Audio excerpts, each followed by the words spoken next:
next decision areas that we need to think about is our inventory. So there's a lot of decisions when it comes to inventory management. What kind of system, how much inventory, where we should stock it. So those are the kind of decisions we're going to talk about right now. It's important to know how much inventory we have, both finished goods and raw materials, because from that, then we can determine how much we need to order, how much we need to produce. Well, the way we go about capturing that inventory is what's known as an inventory management system. They can be very sophisticated, or they can be very simple. So for example, we could use an enterprise resource planning system, what's known as an ERP system. There's a very common one that a lot of industries use known as SAP. You may have heard of it. And SAP has a lot of different functionalities. Not all companies use all functionalities. But it tracks what you're shipping out, what you've got coming in. It helps you do procurement. It helps you do your financials. It's a very sophisticated product. Now, we could do that, or we could have sort of a homegrown system or a simpler system, but maybe we could use RFID to track our product. So all of our product has radio frequency ID tags, and it gets tracked as it moves through the warehouse or the plant inbound and outbound, and then that gets tracked into an inventory management system. On an even simpler scale, we could do manual inventory. So we go and count. Maybe our products are so large that we don't even really need to have a very sophisticated system. Or maybe we don't ship very often, or we don't get incoming inventory very often, that we don't need to have a very sophisticated system.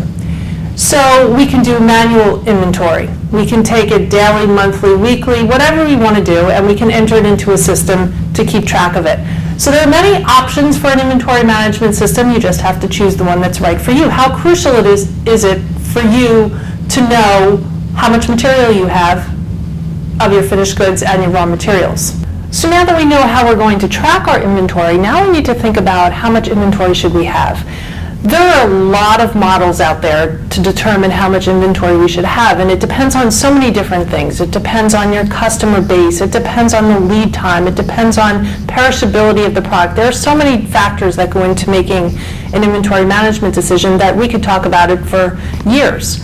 However, in general, what you want to consider is how much cycle stock should you have. So what is your that's kind of like your mean demand, your average demand. That's kind of your running inventory.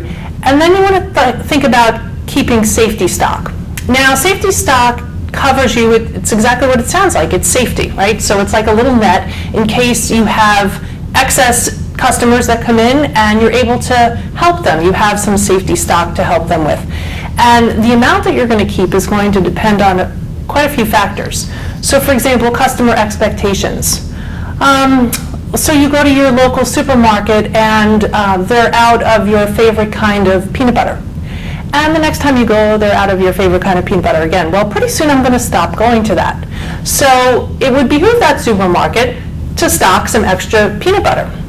So because my expectation is that I want my peanut butter. It also depends on market share. If I'm the only company that sells this product in a 50-mile radius, well, the customers are probably going to come back, so maybe I don't have to carry as much, but not enough to annoy them that they never come back, right? And that goes along with competition. How much competition do we have? So if we have a lot of competition, we want to carry extra safety stock so that we always have that product in stock. So there are a lot of other factors that go into this, including perishability, because if you have a product, say milk, that goes bad, and you carry too much stock, well, you're going to lose money on that, right? So there's a lot of factors that go into how much inventory you should hold.